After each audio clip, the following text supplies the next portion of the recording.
Hello, classmates. My name is Jalen Henry, and today we will be talking about what we can do to bridge the gap between mature adults and multimedia devices. So, understanding media devices. First, we want to start with the definition as to what are multimedia devices.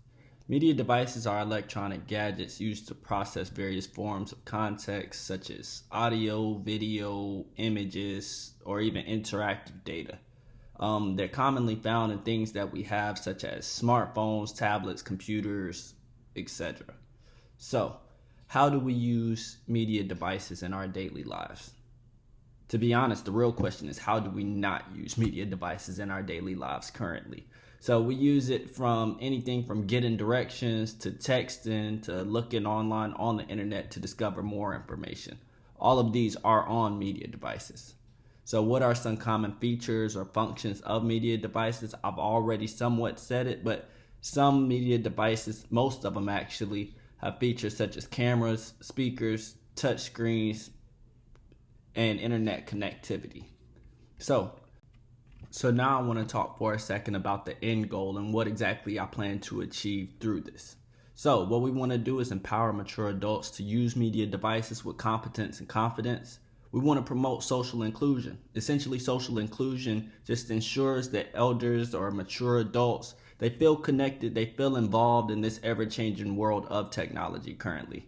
We want to enhance access to information and research. So with that, we want to put additional resources to be used and places to go to be able to teach mature adults exactly how to use these devices. We also want to foster connectivity.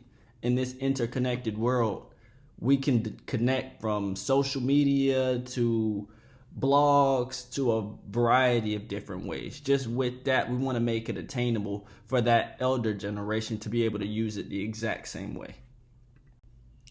We now want to speak on overcoming the challenges that some mature adults may face.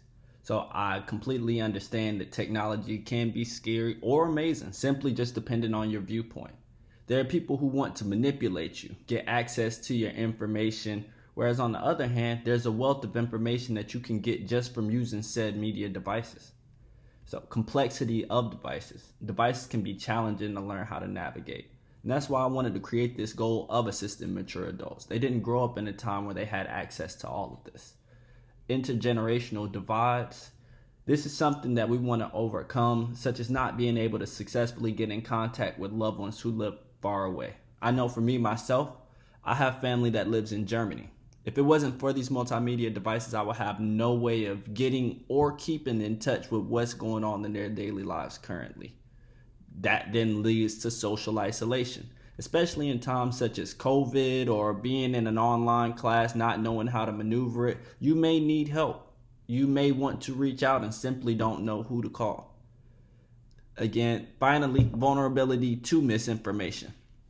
You're much more vulnerable to hackers and people that I stated before that would like to access your information if you do not know how to use these devices properly. It could be something as simple as clicking on one link within an email, and that makes you available to all sorts of threats. So here's a list of solutions that I did come up with. We want to have tailored training programs, specifically created by younger adults, just to show examples of how to use these devices properly to teach our elder generation who may need help. We have learning initiatives. This would be beneficial in helping them develop skill sets, and once they've learned one, they can go ahead and move on to the next. We have community-based support networks, and with that, this has programs within the community that may go out to nursing homes and walk elders through how to use their devices.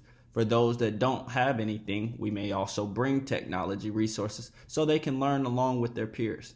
In this situation, I believe mature adults would be much more willing to learn, given the fact that they don't feel like they're the only ones who don't know what they feel like most of the world may already know. So I did take a moment just to talk about some of the alternative views. I don't necessarily agree with them, but I do want to talk about them and how exactly I would want to combat that with doing this program. So, age-related mental decline. I can't deny mental decline does happen. But what it does not mean is that individuals are unable to learn new information. lack of interest, or resistance to change.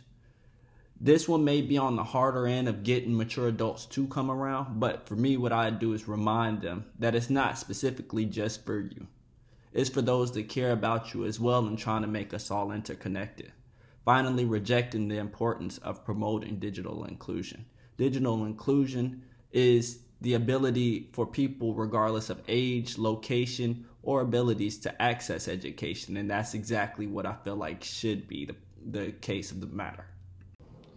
Now we will focus on basic navigation with the device. I chose to do a quick tutorial because there may be a mature adult with you now that doesn't know how to perform these basic functions, and I felt this would be the perfect time to go ahead and educate them for it, or video to reference. So I chose to use my iPhone. With that, you power it on and off by hitting the side button. Now from there, here's a quick synopsis as to how to swipe across. This is to view and navigate your home screen. You can hold down. From holding down, it'll give you the opportunity to delete an application or even move an application. That's some of our touch gestures, and it's also the option to use internet, camera, or settings just to alter your device as well. In conclusion, multimedia devices are located in a variety of places, and each has their own unique properties. Again, I have an iPad here. I have a cell phone, as I showed you prior. And one thing that they all have in common is they do have internet connection and give us the ability to learn even more information than we already know. Training programs could be developed as a way to combat the bridge of knowledge that mature adults have currently. And with us teaching mature adults these devices, it could lead to intergenerational connectedness in the future.